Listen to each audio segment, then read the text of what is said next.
కొద్ది నిమిషాలు మనందరం కూడా దేవుని మాటలు వినబోతున్నాం. కాబట్టి దేవుని మాటలు ఎలా వినాలి అని అంటే చాలా శ్రద్ధగా వినాలి. ఇప్పుడు స్కూల్లో టీచర్ పాఠాలు చెప్తుంటే ఎలా మనం ఆలకిస్తామో అంతకన్నా చక్కగా యేసయ్య వాక్యాన్ని చాలా శ్రద్ధగా ఆలకించాలి. ఏం చెప్తున్నారు, ఏం మాట్లాడుతున్నారు. కాబట్టి ఈ మాటలు మనం ఎప్పుడైతే శ్రద్ధగా వింటామో అప్పుడు మనందరి జీవితంలో ఈ వాక్యము ఫలిస్తుంది. అందుకే ఒకరోజు మన వాక్యం వింటున్నప్పుడు ఒక సందర్భాన్ని దేవుడు మనకు చెప్పారు. ఏంటనంటే, ఒకరోజు ఒక ఆయన వాక్యం వింటా ఉన్నాడంట. ఎలా వింటున్నాడంటే, మీరెలా కూర్చొని శ్రద్ధగా వింటున్నారో అలా వాక్యం వింటూ ఉంటే ఆయన మనస్సులో ఆయనకున్నటువంటి కోరిక ఏంటంటే, తనకు చిన్నప్పటి నుంచి కాళ్ళు సరిగా పని చేయవు. అయితే పని చేయనటువంటి ఆ కాళ్ళ గురించి ఆయన ఆలోచిస్తూ ఉన్నాడు.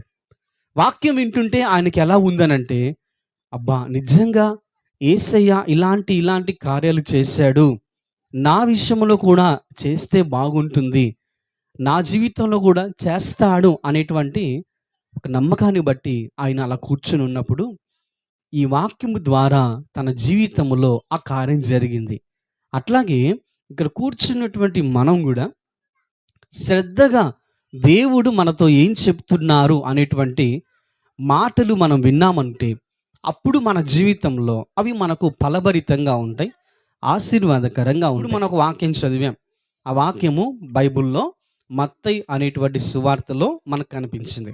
ఇక్కడ జరిగినటువంటి సందర్భాన్ని మనం ఒకసారి ఆలోచన చేయాలి.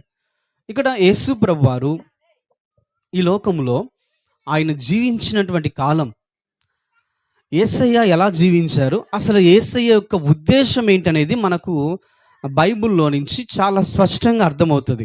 ఇప్పుడు మీరు గమనించాలి, మనం చాలాసార్లు మీరు వాక్యం వింటూ ఉంటారు. వాక్యం వింటున్నప్పుడు యేసు ప్రభువారు ఏదో ఒక దేశం మీదకి యుద్ధానికి వెళ్ళినట్లుగా, యేసయ్య ఒక దేశం మీదకి యుద్ధానికి వెళ్ళి యుద్ధం చేసినట్టుగా మనకు అవేమీ కనిపించవు. బైబిల్లో యేసు ప్రభువారు చేసినటువంటి పని ఏంటి అనేది మనం అర్థం చేసుకుంటేనండి, నేనే మార్గం, నేనే సత్యం, నేనే జీవం, నా ద్వారా మీరు పరలోక రాజ్యానికి తండ్రి యొద్దకు మీరు చేరుకుంటారు. అయితే యేసు ప్రభువారు ఈ లోకములో వచ్చి చేసిన పని అదే. ఈ లోకంలో ఎవరైతే చెడ్డ అలవాట్లు కలిగి చెడు అలవాట్లతో నశించిపోతున్నారో అలాంటి వాళ్ళు నరకానికి వెళ్ళి ఆ మండేటువంటి అగ్నిగుండంలో పడిపోకుండా వాళ్ళని రక్షించడానికి ఆ రీతిగా దేవుడు వారితో అనేక సార్లు ఈ రకంగా దేవుడు మాట్లాడడం జరుగుతుంది. యేసు ప్రభువు వారి లోకంలో ఉన్నంత కాలం కూడా చేసిన పని ఒకటేనండి, ఆయన మంచి మాటలు బోధించేవారు. రెండవదిగా ఆయన యొద్దకు వచ్చిన ప్రతి ఒక్కరిని ఆయన ముట్టేవాడు, వారిని స్వస్థపరిచేవాడు, వారికి ఏది కావాలో అది ఇచ్చేవాడు. కాబట్టి యేసు ప్రభువు వారి లోకములో ఉండి ఏం చేశారంటే ఆయన అందరికీ మేలు చేశాడు, మంచి చేస్తున్నారు, ఇప్పటికి చేస్తున్నారు, ఇక ముందు కూడా చేస్తారు.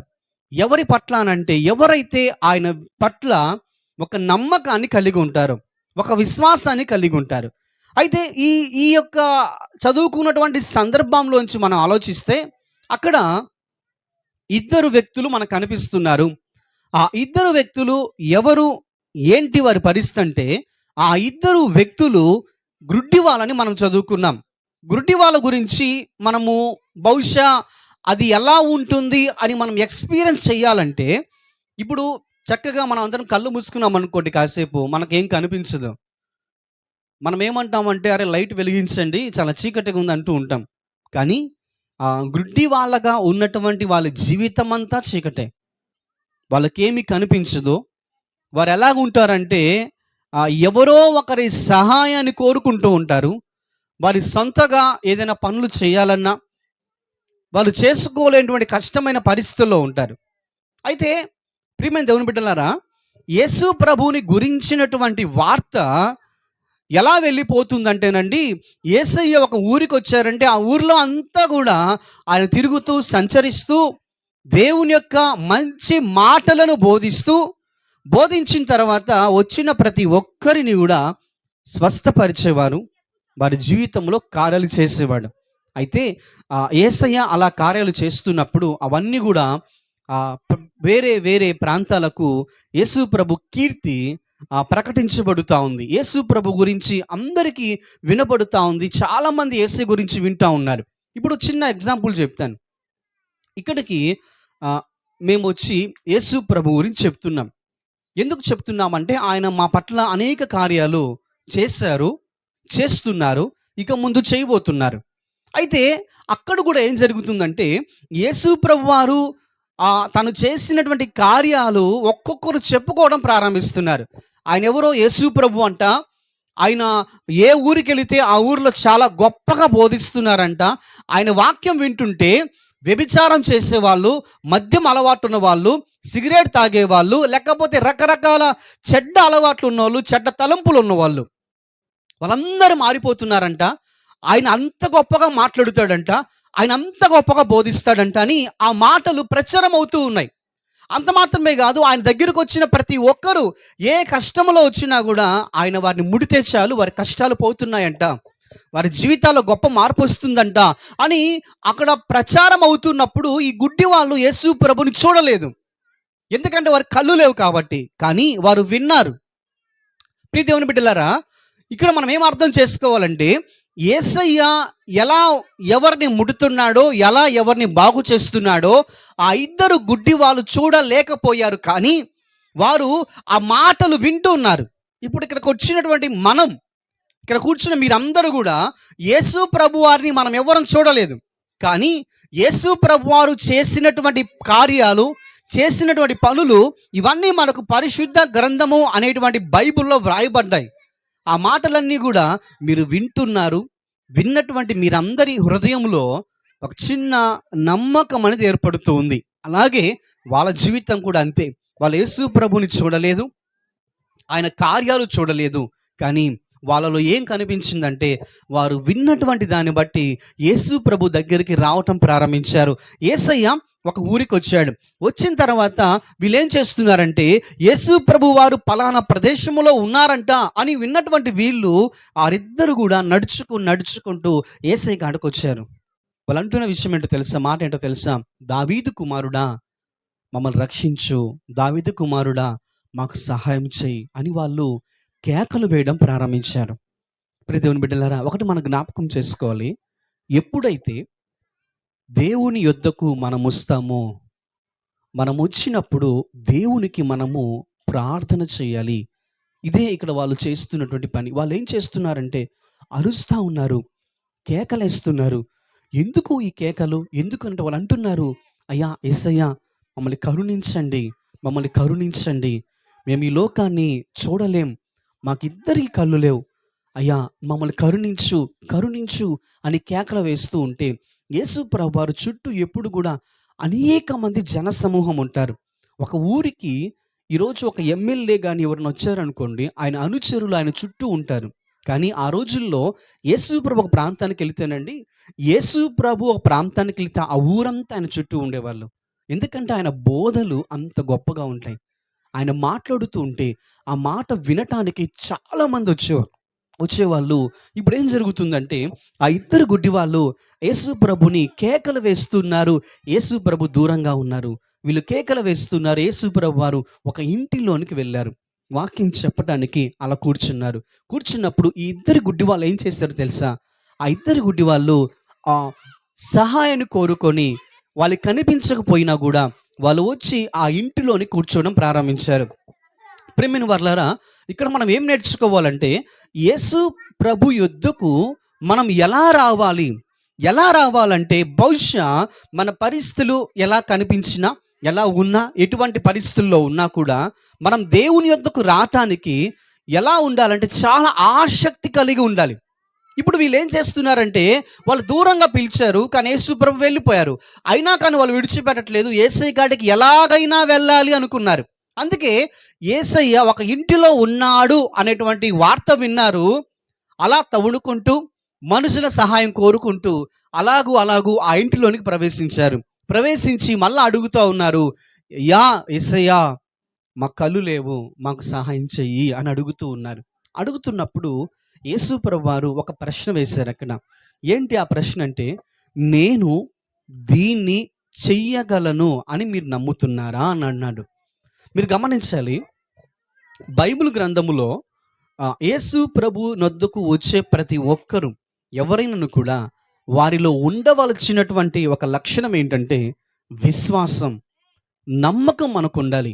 ఇప్పుడు ఆ గుడ్డి వాళ్ళిద్దరు కూడా యేసు ప్రభుని ఎప్పుడు చూడలా, యేసయ్య చేసిన కార్యాలు చూడలేదు. కానీ కేవలము వాళ్ళు చెవులతో మాత్రమే విన్నారు. ఈరోజు మీరు వాక్యం వింటున్నారు కదా ఇక్కడ కూర్చొని, అలాగే మీ వలె వాళ్ళు కూడా చెవులతోనే విన్నారు. యేసు ప్రభు అది చేశారు, ఇది చేశారని. అయితే ఇప్పుడు మీరు గమనించండి, వాళ్ళు పుట్టుకతో గుడ్డి వాళ్ళు. ఎప్పుడు కూడా లోకాన్ని చూడలేదు. పుట్టుకతో గుడ్డివాడు చూచినట్టు చరిత్ర లేదు. కానీ వాళ్ళు ఏం నమ్ముతున్నారంటే యేసు ప్రభు ఏమైనా చేయగలడు, దేనైనా చేయగలడు. ఆయన నమ్మితే, ఆయన పట్ల విశ్వాసం ఉంచితే ఆయన ఏదైనాను కూడా మా పట్ల చేయగలడు. అందుకే వారు ఏం చేశారంటే యేసయ్య కాడికి వచ్చిన తర్వాత యేసు ప్రభు ఇలా అడుగుతూ ఉన్నారు, నేను దీన్ని చెయ్యగలను అని నమ్ముతున్నావా అని అడిగినప్పుడు వారిద్దరు ఒకే జవాబు చెప్పారండి. జవాబు ఏంటంటే, అయ్యా నువ్వు దీన్ని చేస్తావని మాకు నమ్మకం ఉంది అన్నారు. యేసయ్య ఒక మాట చెప్తున్నారు, నీ నమ్మిక చొప్పున నీకు కలుగునుగాక అని చెప్పగానే వారిద్దరి కళ్ళు తెరవబడ్డాయి. ప్రియ దేవుని బిడ్డలారా, ఈ వాక్యం వింటున్నటువంటి మీరు ఈ విషయాలు ఆలోచన చేయండి. ఏంటనంటే దేవుని గురించి, దేవుని పట్ల ఎవరైతే నమ్మకాన్ని కలిగి ఉంటారో వారి జీవితంలో అద్భుతాలు దేవుడు చేస్తారు. మనకేది కావాలో ఆయనకు తెలుసు. ఎప్పుడైతే ఆయన మనం చేయగలడు ఈ విషయాన్ని అని ఎప్పుడైతే మనం నమ్ముతామో, నమ్మినప్పుడు దేవుడు మన పట్ల అదే కార్యాన్ని ఆయన చేయగలుగుతాడు. ఇక్కడ యేసు ప్రభువు వారు ఎప్పుడైతే వాళ్ళు ఆ మాట చెప్పి, అయ్యా మేము నమ్ముతున్నాం ప్రభువా, మేము నమ్ముచున్నామయ్యా, మా నమ్మికను బట్టి మీరు సహాయం చేయమన్నప్పుడు యేసయ్య అంటున్నారు, నీ విశ్వాసం బట్టి నువ్వు స్వస్థపరచబడతావు అని యేసయ్య చెప్పిన వెంటనే వారిద్దరి కళ్ళు తెరవబడ్డాయి. వారు యేసు ప్రభుని చూడడం ప్రారంభించారు. వారి జీవితాలు మారటం ప్రారంభించబడింది. ప్రియ దేవుని బిడ్డలారా, ఈ వాక్యంలో నుంచి మనం నేర్చుకోవాల్సిన సత్యం ఏంటో తెలుసా? ఈ ఇద్దరు గుడ్డి వాళ్ళు యేసు ప్రభు వారు ఉన్న చోటకి వారు రావటం ప్రారంభించారు. మనం కూడా దేవుని యొద్దకు మనం ఎప్పుడైతే ఆయన సన్నిధిలోనికి మనం ఎప్పుడైతే అడుగు పెట్టడం ప్రారంభిస్తామో, అనగా ఈ ఆదివారం అనుకోండి, ఆదివారం సాయంత్రం ఇక్కడ ప్రార్థన జరుగుతున్నప్పుడు మీకున్నటువంటి సమయాన్ని బట్టి కొంచెం సమయాన్ని యేసయ్య దగ్గర రావటానికి మీరు ఇష్టపడండి. ఇక్కడ ఈ గుడ్డి వాళ్ళు చేసిన పని ఏంటంటే, యేసయ్య ఎక్కడ ఉన్నారో అక్కడికి వాళ్ళు వచ్చి కూర్చున్నారంట. అక్కడికి వాళ్ళు వచ్చి వారికి కనిపించకపోయినా కూడా అలా తవుడుకుంటూ రావటం ప్రారంభించారు. రెండో విషయం ఏంటంటే, యేసు ప్రభు వారు ఆ ప్రాంతములో నుంచి ఒక ఇంటిలోకి వెళ్ళిపోయారు. వీరిద్దరు గుడ్డి వాళ్ళు కదా, కళ్ళు కనిపించవు కదా, అయినప్పటికీ కూడా తముడుకుంటూ వెతుక్కుంటూ ఆ ఇంటిలోకి వెళ్ళిపోయారు. చూడండి, మనం ఏం నేర్చుకోవాలంటే మనం దేవుని యొద్దకు రావాలి. రెండవది, ఎటువంటి పరిస్థితులున్నా వాటిని అధిగమించి ఆసక్తిగా ప్రభు కాడికి రావాలి. వీళ్ళు ఏం చేశారో తెలుసా? యేసు ప్రభు ఇంట్లో ఉన్నాడని చెప్పగానే, అరెరెరే ఆయన ఒక ఇంట్లో ఉన్నాడా, సరే అలా ఆయన ఇంట్లో ఉన్నప్పుడు మనం ఎక్కడికి పోతాంలే, ఆయన రోడ్డు మీద ఉంటే పోయి మనం ఆయన్ని మాట్లాడే వాళ్ళం, కానీ ఆయన ఇంకొక ఇంట్లోకి వెళ్ళిపోయారంట అనుకోలేదు. ఆ ఇంటిలోకి వెళ్ళటానికి కూడా ఆసక్తిని చూపించారు. చూడండి ఎంత కష్టపడి ఉంటారో కదా. నిజంగా కళ్ళు కనిపించని వాళ్ళు ఎంత ప్రయాసపడి ఉంటారు. అందుకే మనం ఏం నేర్చుకోవాలంటే, దేవుని విషయంలో ఎప్పుడైతే మనం ఆసక్తిని కలిగి ఉంటామో, ఆయన దగ్గరికి ఎప్పుడైతే మనం వస్తామో ఆయన మనల్ని దర్శిస్తాడు. ఇక్కడ వాళ్ళు 2 పనులు చేశారు. దేవుని కాడికి వచ్చారు, ఆసక్తిగా వచ్చారు. మూడో విషయం ఏంటో తెలుసా? నమ్మకంగా వచ్చారు. చూడండి, ఇక్కడికి వచ్చి కూర్చుంటున్నటువంటి చిన్నపిల్లలైనా, యవన బిడ్డలైనా, పెద్దవాళ్ళమైనా ఇక్కడికి వస్తున్నప్పుడు మన మనసులో ఒకటి ఉంటుంది. ఏంటనంటే ఒక నమ్మకం. ఎందుకు వెళ్తున్నాం ఇక్కడికి మనము? ఎందుకు కూర్చుంటున్నాము? ఎందువల్ల దేవుని వాక్యం వింటున్నాం? మన మనసులో ఒక చిన్న నమ్మకం ఉంటుంది. యేసయ్య దేవుడు, ఆయన దగ్గరికి వెళితే మంచిదే కదా, యేసయ్య మాటలు వింటే మంచిదే కదా! ఆ కాసేపు అక్కడ కూర్చుంటే మంచిదే కదా!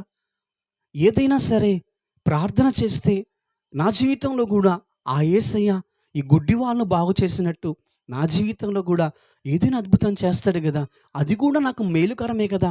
అనేటువంటి ఒక విశ్వాసాన్ని కలిగి మీరెలాగైతే ప్రభు దగ్గరికి వస్తున్నారో ఆ రీతిగా ఒక ఆవగింజంత ఒక బలమైన విశ్వాసాన్ని మన హృదయములో మనం బలపరుచుకోవాలి. ఆ ఇద్దరు గుడ్డి వాళ్ళ వలె. చూడండి, అలా ఎప్పుడైతే వాళ్ళు విశ్వాసంగా వచ్చారో దేవుడు వారి జీవితాన్ని బాగు చేశాడు. ప్రియ దేవుని బిడ్డలారా, ఇక్కడ కూర్చున్నటువంటి మీలో కానీ, లేదా ఈ వాక్యం బయట నుంచి ఇక్కడికొచ్చి కూర్చోలేని పరిస్థితుల్లో పనుల్లో ఉండి వింటున్న మీతో కానీ దేవుడు చెప్పేటువంటి మాట ఒకటే. మీ జీవితంలో ఎటువంటి పరిస్థితులు ఏర్పడినా కూడా ఒకటి జ్ఞాపకం చేసుకోండి. మనము మన కుటుంబములో, మన జీవితంలో కొన్నిటిని మనం చేయలేం. మన జీవితంలో అనేక విషయాలు, అనేక పరిస్థితులు ఉంటాయి. అయితే ఎప్పుడైతే మనము దేవుని మీద ఆధారపడుతామో, విశ్వాసాన్ని కలిగి ప్రార్థన చేస్తామో, దేవుని కాడికి ఎప్పుడైతే మనం వస్తామో, అప్పుడు దేవుడు ఖచ్చితంగా మనకి ఏది అవసరమై ఉన్నదో మన అవసరాన్ని ఆయన తీర్చువాడై ఉన్నాడు. ఏం అవసరమయ్యా దేవునికి? మనం ఎలా పోతే ఆయనకి ఎందుకయ్యా? ఆయన మన నిజంగా మన కష్టాలు, మన బాధలు తీరుస్తాడంటే ఒక మాట మీరు నేర్చుకోవాలి. ఏంటంటే దేవుడు మనకు తండ్రి. ఇక్కడ కూర్చున్నటువంటి మనలందరినీ కూడా సృజించిన వాడు దేవుడు.